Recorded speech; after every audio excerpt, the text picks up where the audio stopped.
One में आप किसी विषैले सर्प को देखोगे तो आप क्या करोगे? आप तुरंत ही मुड़ के उससे दूर भागने जाओगे। और ऐसा क्यों करोगे?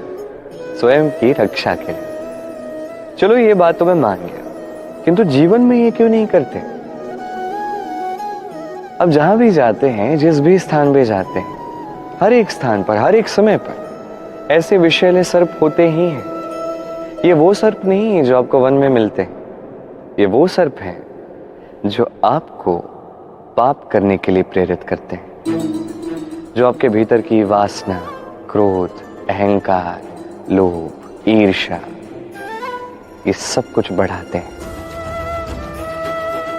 देखिए, वन का ये सर्प, ये एक बार बख्श भी दे, हमें ना डसे, किंतु ये जो पाप साधन सर्प है, ये अवश्य ही डसेगा। कर्म करोगे तो उसका फल तो मिलेगा। इसलिए जब भी कहीं भी जाओ, आप किसी को देखोगे या आप कुछ ऐसा देखोगे जो आपको पाप करने के लिए प्रेरित करे, तो तुरंत ही उससे दूर भाग जाइए, जैसे वन के सर्प को देख के आप भागते हैं। सत्कर्म की रक्षा आवश्यक है।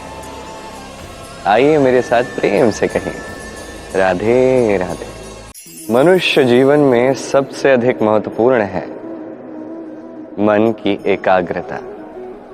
इस संसार में जो भी महान कर्म हुए हैं, ये मन की एकाग्रता का ही फल है।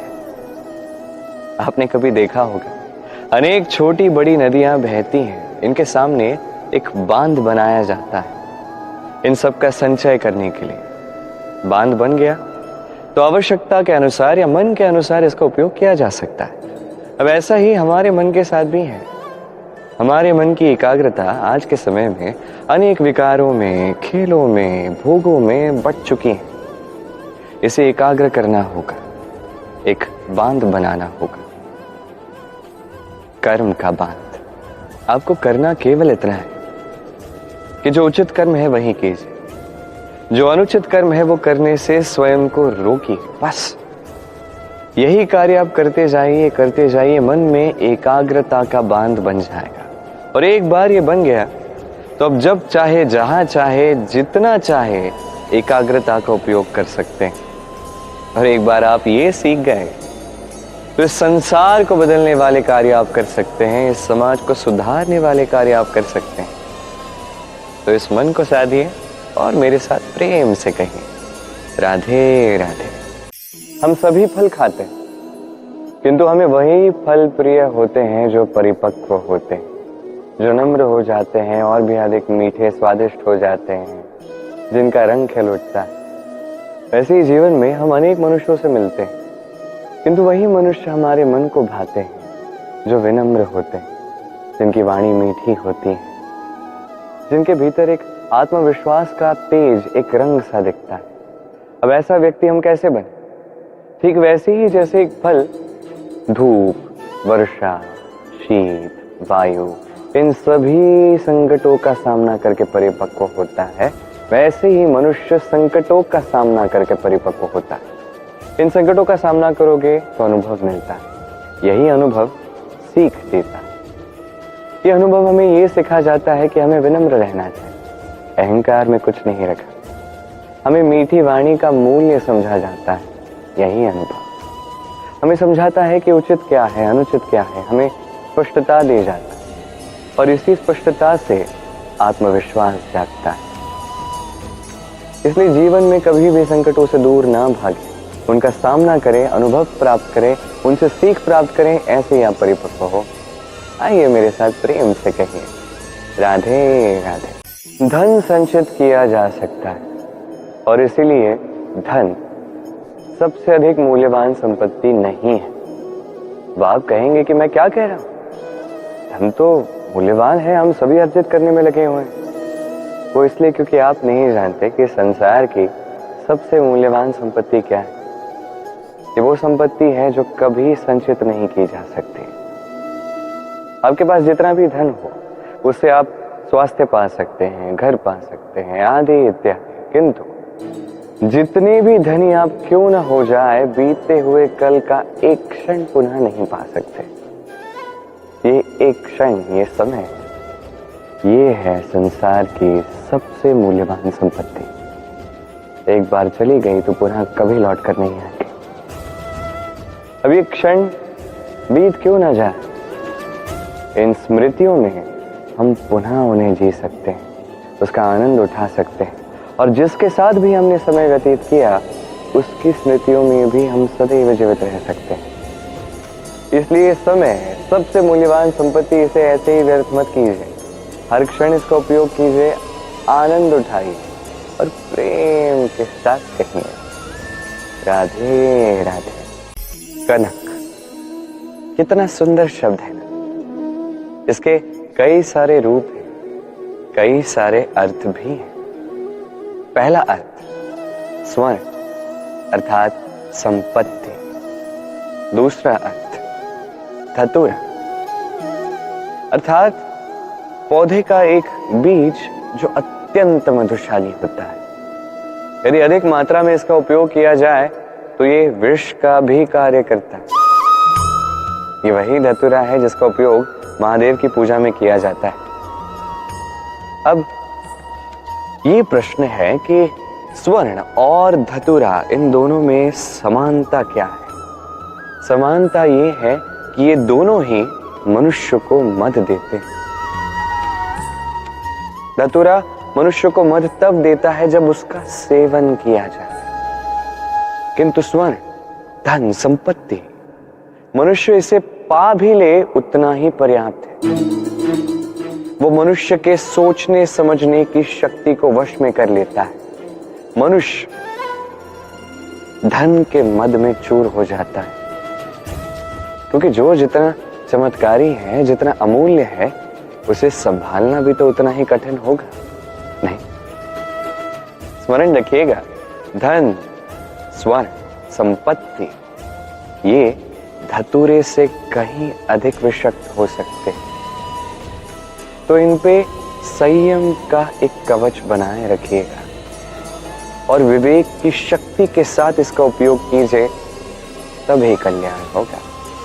आइए मेरे साथ प्रेम से कहिए राधे राधे। मनुष्य के जीवन में 3 गुण अत्यंत आवश्यक है: श्रद्धा, नम्रता, योग्यता। यदि ज्ञान पाना है तो श्रद्धा की आवश्यकता होगी। यदि मान पाना है तो स्वभाव में नम्रता की आवश्यकता होगी। और यदि मनोवांछित स्थान प्राप्त करना है तो योग्यता की आवश्यकता होगी। अर्थ सरल है, श्रद्धा ज्ञान देगी, नम्रता मान देगी और योग्यता उचित स्थान देगी। किंतु यदि इन तीनों गुणों को आप मिला दोगे तो कुछ ऐसा मिलेगा जो इन सबसे उच्च होगा: सम्मान। और यही सम्मान है जो हर एक मनुष्य को अपने जीवन में पाने का प्रयास करना चाहिए, क्योंकि यही सम्मान है जिसके कारण आपके जाने के पश्चात भी संसार आपको प्रेम करेगा और स्मरण करेगा।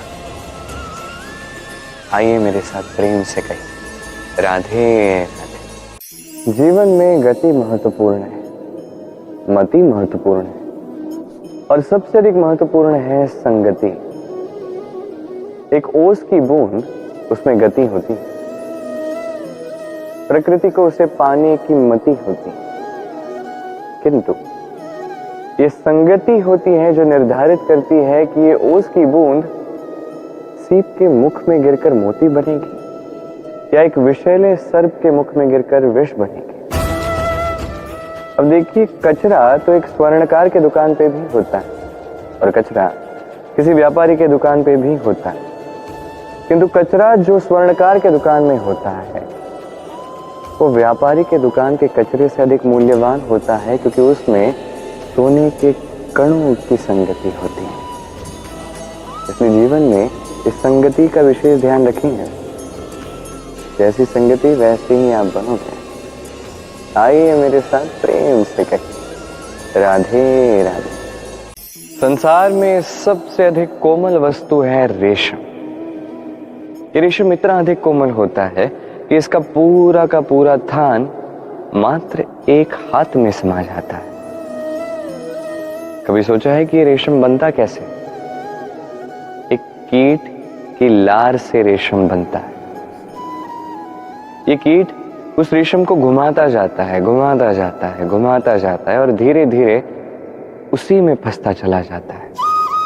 अंततः उसकी ये सुंदर अमूल्य रचना रेशम का धागा, इसका निर्माण पूर्ण हो जाता है, किंतु उसी में ये स्वयं को बंदी पा लेता है। अपने ही मायाजाल के बंदी ग्रह में स्वयं ही फंस जाता है। अब इस धागे को उपयोग में लाने के लिए इन कीटों को उनके कवच के साथ उबलते हुए जल में डाला जाता है। इस संसार में यदि हमारे स्वप्न इस संसार का दुख हरने के लिए, इस संसार में सुख बांटने के लिए है, तभी हमारी प्रगति होगी। यदि हमारे ये स्वप्न मात्र हमारे लिए हैं, स्वार्थ के लिए हैं, तो ये स्वप्न हमें अंधा कर देंगे, हमें अंधकार की ओर ले जाएंगे और हम भी बन जाएंगे उस कीट की भांति, अपने ही मायाजाल में फंसते चले जाएंगे और अंत में हमें प्राप्त होगा तो केवल एकांत, अंधकारमय मृत्यु। तो स्वप्न अवश्य बुनिए, किंतु इस प्रकार मत बुनिए कि उसके बंदी ग्रह में आप स्वयं ही फंस जाएं। स्वप्न देखें विस्तार के, परमार्थ के, सबके उद्धार के, ना के अंधकार के। तभी कल्याण होगा और तभी ये हृदय प्रसन्न होकर कहेगा राधे राधे। संसार में सभी ऊपर उठना चाहते हैं, कोई झुकना नहीं चाहता। सबको ऐसा लगता है कि झुकने का अर्थ है उनके स्वाभिमान या उनके अहंकार के विरुद्ध जाना। उन्हें ऐसा लगता है कि यदि हम झुकेंगे तो संसार हमें दुर्बल समझेगा, उनके शौर्य का, उनके व्यक्तित्व का अपमान होगा। किंतु क्या यही सत्य है? क्या हर बार झुकने का अर्थ सम्मान खोना ही होता है? कदापि नहीं। अब स्वयं के जीवन को ही देख लीजिए। आपकी कोई अमूल्य वस्तु नीचे गिर जाती है तो आप कैसे उठाते हैं? उस वस्तु को उठाने के लिए आपको नीचे झुकना ही पड़ता है। आप बड़ों का आशीष कैसे प्राप्त करते हैं? आपको झुक के ही उनका आशीष प्राप्त करना पड़ेगा, नहीं? सोचिए, आप किसी मार्ग पर चल रहे हैं, आपको देखना है कि आप उचित मार्ग पर चल रहे हैं या नहीं, कहीं पांव के नीचे कांटा ना आ जाए। कैसे देखेंगे? आपको शीश झुकाकर देखना ही पड़ेगा। इसका अर्थ क्या है? अर्थ सरल है। हर बार झुकना अनुचित नहीं है, सम्मान खोना तो कदापि नहीं है। परिस्थिति अनुसार और जहां आवश्यक हो उस समय यदि आप झुकना सीख गए तो आप बहुत कुछ पा सकते हैं। ज्ञान, मान, गुण, विश्वास। तो आवश्यकता और परिस्थिति के अनुसार झुकना सीख जाएंगे, इसमें कुछ भी अनुचित नहीं है। आत्मसम्मान अवश्य होना चाहिए, किंतु ये अहंकार में कभी बदलना नहीं चाहिए। इस बात का विशेष ध्यान रखिएगा और मेरे साथ प्रेम से कहिएगा राधे राधे। ज्ञान और घमंड, इन दोनों में संबंध क्या है? ठीक वैसा ही संबंध है जैसे कंगन और हाथ का है, जैसे नेत्र और दृष्टि का है। अब आप कहेंगे कि ये मैं क्या कह रहा हूं, ज्ञान और घमंड का ऐसा संबंध कैसे हो सकता है? देखिए, जो व्यक्ति ज्ञानी है, जिसके पास ज्ञान है और वो जानता है कि उसके पास ज्ञान है, उसमें अपने आप ही घमंड आने लगता है। अब कुछ ही ज्ञानी ऐसे होते हैं जो अपने घमंड के विषय में ज्ञान प्राप्त कर पाते हैं। वास्तविक ज्ञानी तो वो होता है जो अपने ज्ञान का उपयोग करके घमंड को दूर करता है, उचित समय पे समझ जाता है, स्वयं में झांक कर ये बात समझ लेता है कि उसके भीतर अहंकार जाग रहा है और स्वयं को वहीं रोक देता है ताकि अहंकार के मार्ग पर वो आगे ना बढ़े। ये घमंड, ये कब उचित है, कब नहीं, कब इसका उपयोग करना है, कब नहीं, कब इसे रोकना है, दूर करना है, ये सीखना आवश्यक है। और यदि ये आप सीख गए तो आप ज्ञानी भी बनेंगे, सुखी भी रहेंगे। स्मरण रखिएगा, कभी इस ज्ञान पर घमंड नहीं करना है, अपितु सदैव अपने घमंड के विषय में ज्ञान रखना है। आइए मेरे साथ प्रेम से कहिए राधे राधे।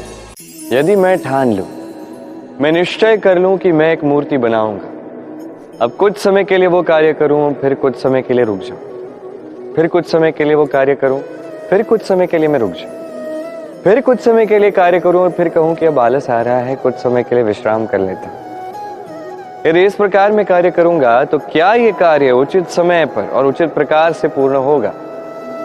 कदापि नहीं। यही नहीं, कोई भी कार्य हो, यदि पूर्ण करना है, उचित प्रकार से करना है, उचित समय पर करना है, तो आवश्यकता है सत्यता की और अखंड प्रयास की। बिना सत्यता के जो भी कर्म कीजिए मनोवांछित समय पर पूर्ण नहीं होगा और मनोवांछित फल तो कदापि नहीं मिलेगा। तो जो भी कार्य आप आरंभ करें सत्यता के साथ और अखंड प्रयास के साथ कीजिए, तभी कर्म और तभी ये जीवन सफल होगा और ये मन प्रसन्न होकर कहेगा राधे राधे।